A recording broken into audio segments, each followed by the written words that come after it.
the unbelievable. All right. So let's move to your other bishops, Bishop Quinn.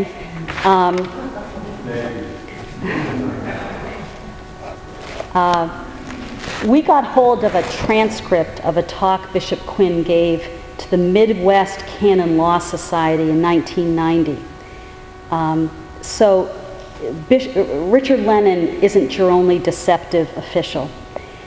Here's the quote. Here's what he told his fellow canon lawyers. It was explicitly, as you probably can't read the small print there, but it was, Bishop Quinn will address the moral responsibilities, canonical and civil responsibilities and rights of diocesan bishops and institutes of consecrated life in pedophilia cases with regard to the offending member and the victims and their families. This was explicitly, how do you deal with the pedophiles?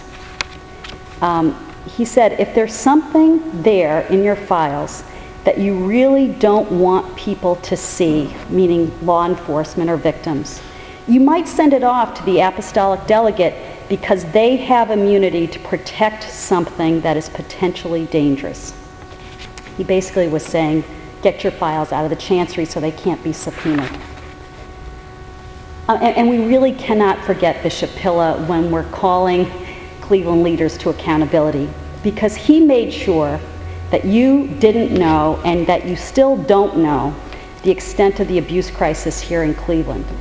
In February 2002, when the crisis was exploding in Boston, he publicly reassured you that the Cleveland diocese only had 28 abusers. But then your county prosecutor did a grand jury investigation and heard allegations against 145 priests. His lawyers were brutal to victims. That's why we don't know very much, because who's going to take them on?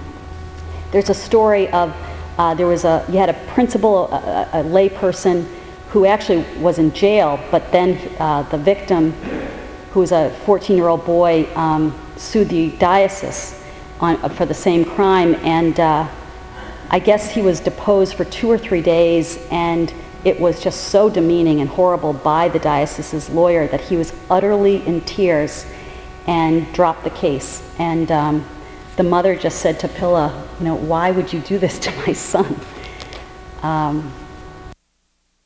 He actively prevented the release of the grand jury documents. I'm sure you all remember that.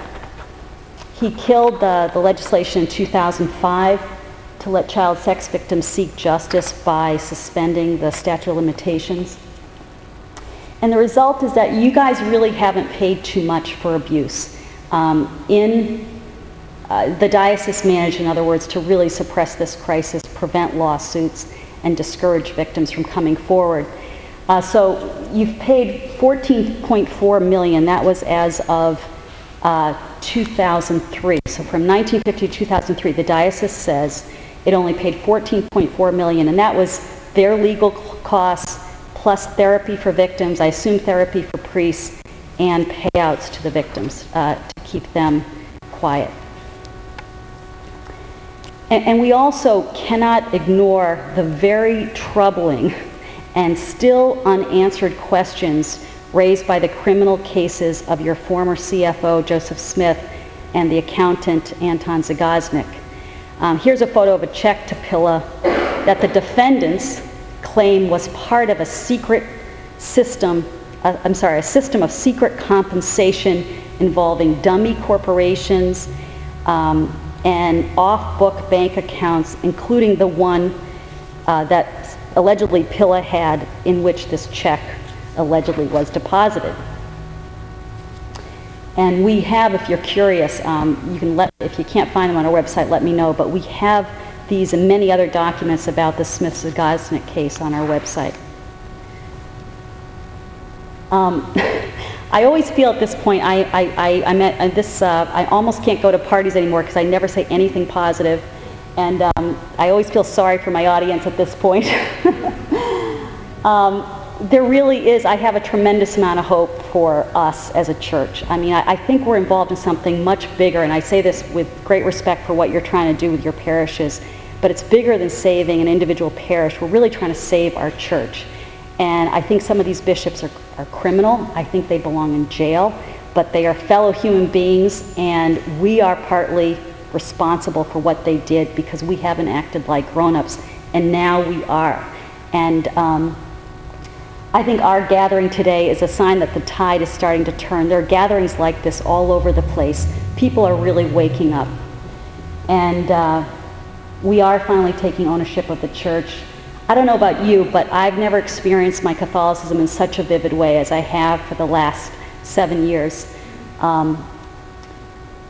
And with luck, we have a new understanding. And I must say, I in a way, I'm not a parish closing specialist myself. I know you heard from Peter Beret in June.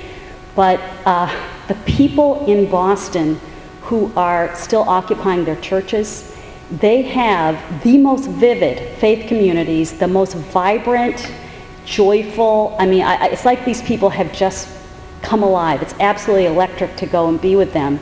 So I recommend it. Steps that we know that have caused change elsewhere. What you're doing today, this is sponsored by a bunch of groups. Do ally yourself with other groups. SNAP here in Cleveland might not be that big, but I think they could use association. And the reason you should ally yourself is that it's all connected. You know, the financial scandal here in Cleveland, you can bet it's connected to the abuse crisis. It's really a bigger crisis of a lack of accountability and control of information. This is my recommendation. I would not waste your time sending letters to the church unless you're just doing it as a way to get publicity. Then it's a great idea. I have never, ever, I mean, we are in touch with so many groups. I have never seen the church once or budge. I mean, they might even tell you that they'll consider it. That's what they usually do to keep a group quiescent. I mean, Poor Voice of the Faithful Boston is constantly doing these nice letters to Cardinal O'Malley and giving them a chance, and he's never going to release the names. I mean, he will do it if we turn to the news media, perhaps, but not if we just keep asking him nicely. Use your politicians, use the news media, and use prosecutors. You know, Ted Kennedy died recently, as you all heard, and what really struck me, you know, as he was just being canonized by the press, I mean, I'm a Irish Democrat from Boston, but he did not say a word against the church and when this was exploding in his own backyard, and I never understood that. You know, I guess I do understand it. I'm afraid that there's probably some kind of unwholesome alliance there between the church and the Kennedys, but we should have really come down on him and said, look, you're the most influential Catholic in the country in some ways. The biggest crisis in the history of the Catholic Church happens in your jurisdiction, and he never criticized cardinal law publicly, ever. It was, and we should, you know, shame on us for not making a stink out of it.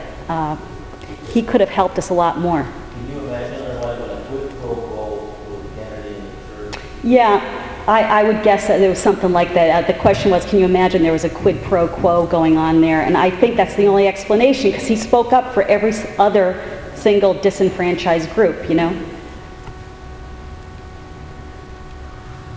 Here's a legislative effort I wanted you to be aware of. It didn't succeed, but it could, and I think it would be a neat thing to try here in Ohio. In Massachusetts in 2006, there was a legislator who almost got this bill passed to make religious groups report the same financial information as regular nonprofits. I mean, what a reasonable sounding thing. And she thought, this was Representative Marion Walsh, a state rep, and she thought it passed, and the very last minute the Catholic Church did its black magic to the legislators, and it actually ended up getting only 3 votes after having like 68 sponsors. It was the most unbelievable turnaround. But find the legislators who are on your side. I've been hearing about Dennis Kucinich, but find the state legislators too who can work on getting, there are some great bills you should be trying. And of course, in California and Delaware, the statute of limitations were suspended for retroactively for a year or 2.